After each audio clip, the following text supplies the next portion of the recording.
दोस्तों मैं यदि आपसे यूं कहूं कि दिल्ली या फिर मुंबई जैसे बड़े महानगर में जब लोग रात को अपने घरों में सो रहे हैं तब कहीं से 10-20 हजार बुलडोजर आ जाए, बुलडोजर सीधे उनके घर पर चलना शुरू कर दे और ताबड़तोड़ उनके घर जो है तोड़ना शुरू कर दे। देखते ही देखते 15 दिन या 1 महीने में जो पूरे उनके घर है वो टूट जाए, शायद लोग अपनी जान बचाकर भाग भी ना पाए। और जो लोग जान बचाकर अपनी भाग पाए वो अपना एक भी तिनका उस घर से उठाकर नहीं ले जा पाए, बस केवल अपनी जान बचाकर भाग पाए। बहुत सारे लोगों के जो बच्चे हैं वो दब के मर जाए, बहुत सारे लोगों के जो बुजुर्ग है वो दबकर मर जाए और पूरा का पूरा वहां पर एक तांडव जैसा हो जाए। और लगभग 1 महीने के बाद में वो जो पूरा शहर है, पूरा जो महानगर है वो बस मैदान के रूप में तब्दील हो जाए, पूरा मैदान के रूप में वो बदल जाए। और इसके बाद में कुछ वहाँ पर कंपनीज आए और बढ़िया कंक्रीट और सीमेंट कि वहाँ पे 6 लेन 4 लेन रोड बना दी जाए, आप लोगों के लिए एक बढ़िया सा स्विमिंग पूल बना दिया जाए, बड़े बड़े होटल्स और आप लोगों के लिए एयरपोर्ट बना दिया जाए। और फिर आप लोगों को बोला जाइए कि आइए, हमने आप लोगों के लिए सब बनाया है, हमने आप लोगों के लिए विकास किया है, इस विकास का आनंद लीजिए। तब आप लोग क्या कहेंगे? आप लोग कहेंगे कि सर ये कैसा विकास है, आपने हमें जागने तक का मौका नहीं दिया, हमारे मकान तोड़ दिए, पूरा का पूरा शहर का शहर आप लोगों ने तबाह कर दिया। इसके बाद में अब आप कंक्रीट बिछाकर विकास बोलते हो, ये कैसा विकास है?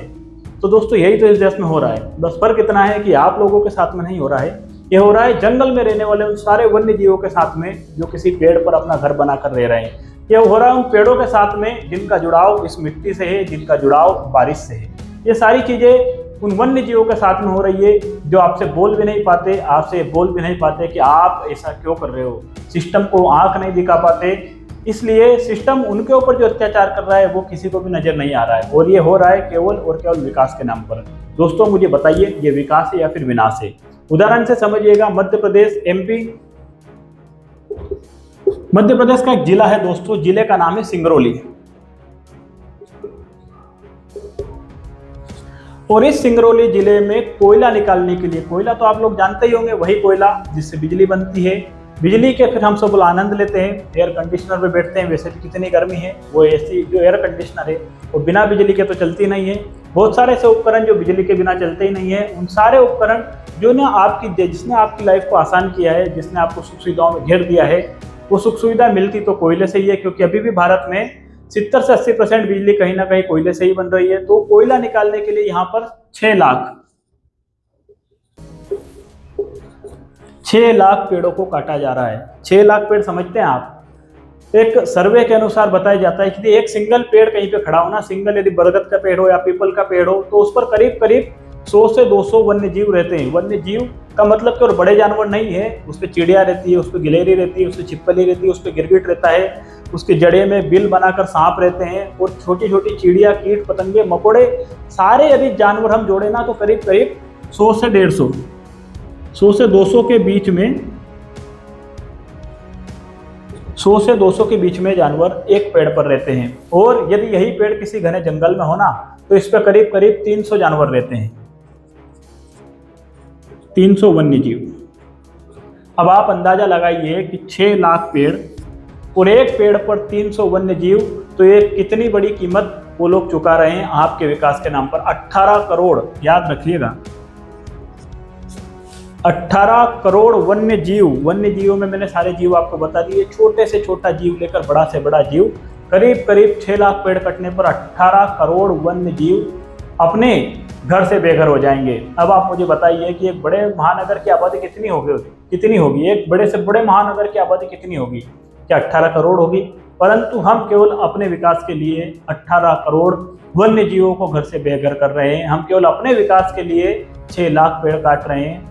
और हम इस आने वाली पीढ़ी को दे क्या रहे हैं? जरा थोड़ा सा विचार तो कीजिए कि आने वाली पीढ़ी को हम दे क्या रहे हैं? ये बड़े बड़े हाईवेज, ये बड़े बड़े स्विमिंग पूल, बड़े बड़े रेस्टोरेंट, सुख सुविधा के साधन, आने वाली पीढ़ी इनका करेगी क्या जब उसके पास में शुद्ध हवा ही नहीं रहेगी, जब उसके पास में पीने का शुद्ध पानी ही नहीं रहेगा, जब उसके पास में धरती उससे रहने लायक ही नहीं बचेगी। आज धरती का जो तापमान है 47 डिग्री को पार कर चुका है। नॉर्मली एमपी की बात करें तो राजस्थान में तो आंकड़ा और भी ऊपर होगा।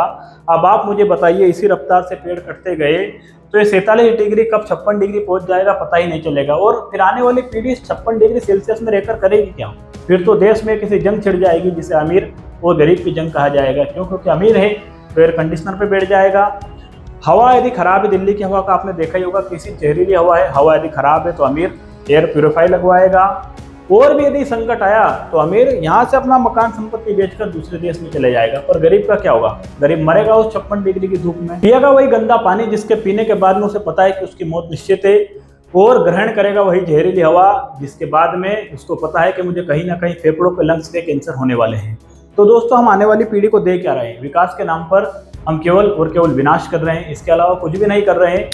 हम लोगों को इतनी सुविधा की जरूरत आखिरकार क्यों है? और मैं सरकार से भी सबसे निवेदन कर रहा हूं कि जितने कम सुविधा में काम चल जाए ना, उतना अच्छा होता है, क्योंकि संतोषी सदा सुखी है। कोरोना काल में भी तो हम लोगों ने किया है ना, कोरोना काल में भी तो हमने कम से कम जो है चीज़ों में अपनी लाइफ को बेहतर तरीके से जिया है ना, घर में रहकर हमने काम किया है, सारी वो चीज़ें की है जिससे कहीं ना कहीं प्रकृति जो सुरक्षित हो सके। आप लोग को पता है कि कोरोना काल में जब 1 महीने लॉकडाउन रहा था ना, तब मुंबई के लोगों ने बादल देखा था कि बादल नीला होता है, वरना वहाँ पे हमेशा उन लोगों को बादल उन्होंने देखे ही नहीं थे कि बादल आखिरकार कैसे होते, आसमान आखिरकार नीला होता है। इतना वहाँ का वातावरण जो है ना साफ हो गया था। तो हम आने वाली पीढ़ी को आखिरकार दे क्या रहे हैं?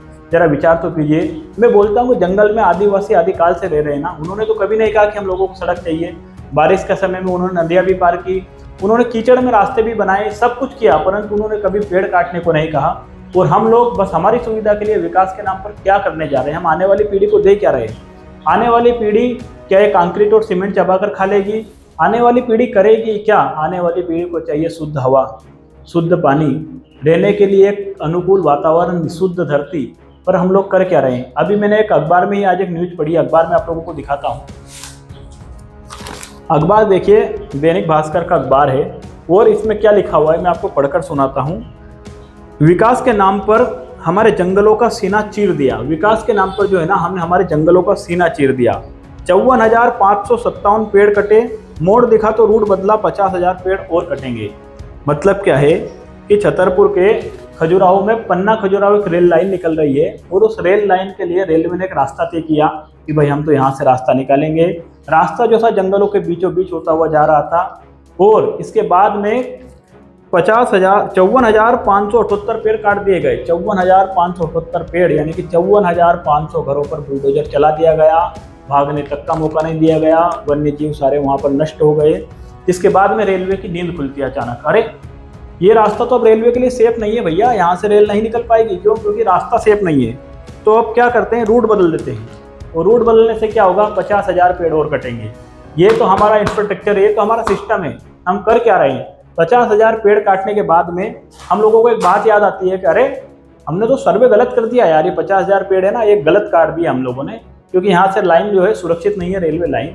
तो आपके इंजीनियर कहाँ गए थे महोदय? जब आपने 50,000 पेड़ काट दिए तब तक आपके इंजीनियरों की आंख नहीं खुल रही थी। अब जाकर आपको पता चल रहा है कि भाई 50 लाख पेड़ और काटने पड़ेंगे, यानी कि 1 लाख पेड़। 1 लाख में 300 का गुना आप कर लीजिए, कितने परिवारों को आपने बेदखल कर दिया है। तो आखिरकार जवाब देगा कौन? जवाब मांगेगा कौन? सिस्टम से सवाल और जवाब आप लोगों को करने हैं, जवाब भी आप लोगों को मांगने हैं। मेरा काम इस वीडियो के माध्यम से कर रहा हूं। आप इस वीडियो को अधिक से अधिक शेयर करके अपना काम कर सकते हैं। मेरी आप लोगों से विनती है कि अपनी शादी की सालगिरह पर, जन्मदिन पर करोड़ों रुपए का जो हम खर्चा कर देते हैं ना, उसको बचाइए, और उस करोड़ों रुपए खर्चे से कम अपने साल में 10 या 20, 50, 100 पेड़ लगाने का वादा कीजिए, क्योंकि आने वाली पीढ़ी एयर कंडीशनर में बैठकर अपना जीवन नहीं बचा पाएगी। मैं फिर कह रहा हूँ, कोरोना काल में ऑक्सीजन का एक सिलेंडर 6 करोड़ में भी बिका है, आप लोगों को पता नहीं है।